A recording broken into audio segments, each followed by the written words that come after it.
Well, that is it. The final day of the Ashes. We weren't sure if it was going to be today or tomorrow.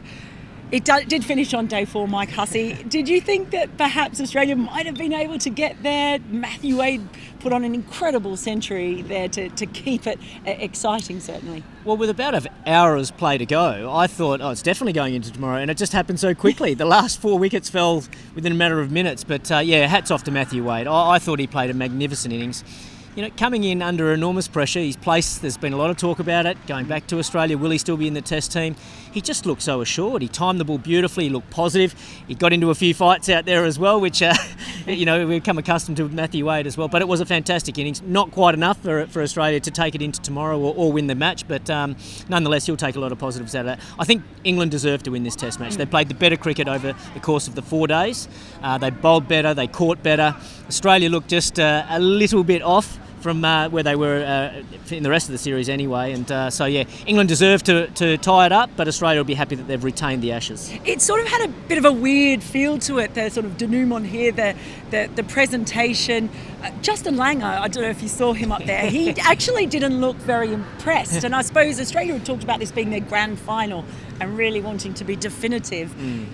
Do you think that there'll be some sense of disappointment? I think there will. That they've throughout the whole series, Australia's been saying we've come here to win the Ashes, win the Ashes, and they haven't been able to do it. It's 2-2, and they should be congratulated for tying the Ashes at 2-2 and retaining it, but they didn't get to win it, and they put in so much effort throughout the series, and it was just a bridge too far. I think that they looked a bit tired, in this last Test match. The bowlers have just worked so hard throughout the whole series. Pat Cummins just looked absolutely exhausted. They started to make mistakes, mental mistakes, physical mistakes, and that happens when you're fatigued. So, that's the way it goes. Test cricket is tough. It's the toughest form of the game, and I still think they should keep it in perspective, though, Australia, and say it's been a fantastic series, and they've done what they've come to do.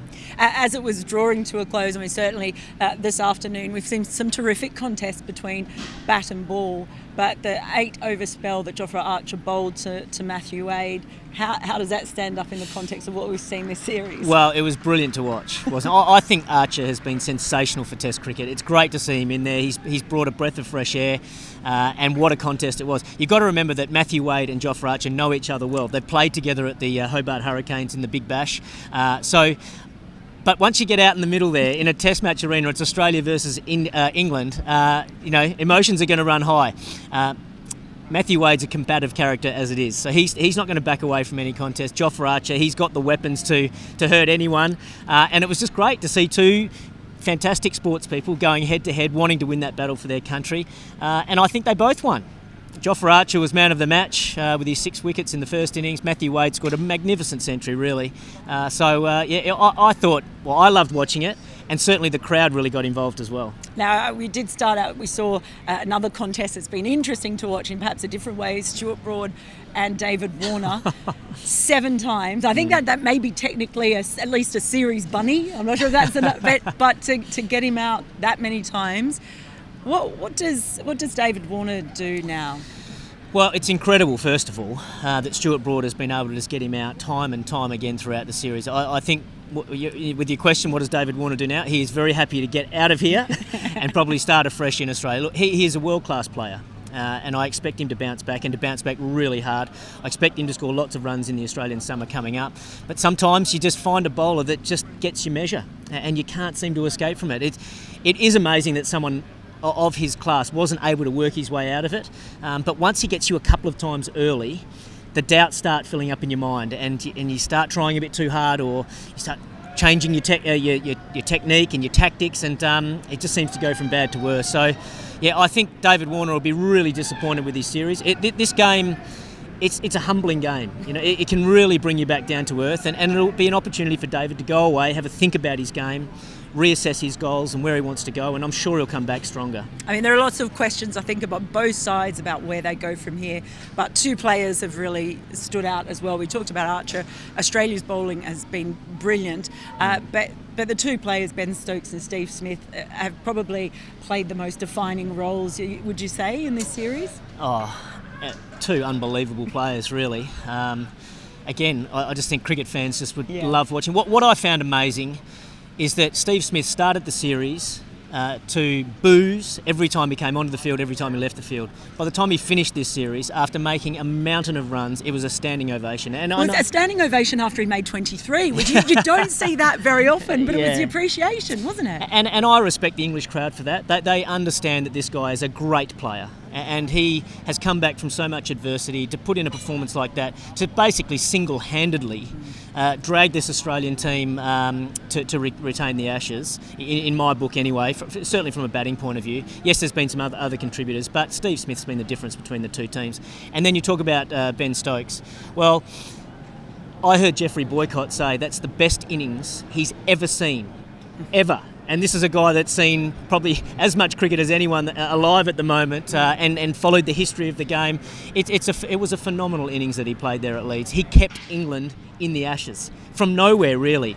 Just to be able to have the mental fortitude to be able to just work his way through that innings, when to attack, when to defend, pick his bowlers to attack. It just shows that he is just such a well-rounded player.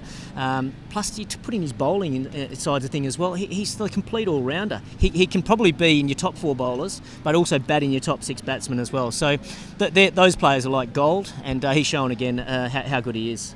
Now, when you look back on this, I guess this summer as a whole, you look at it, you could say everything was drawn that almost technically England drew the World Cup final with New Zealand. They've drawn the Ashes, but they hold the World Cup.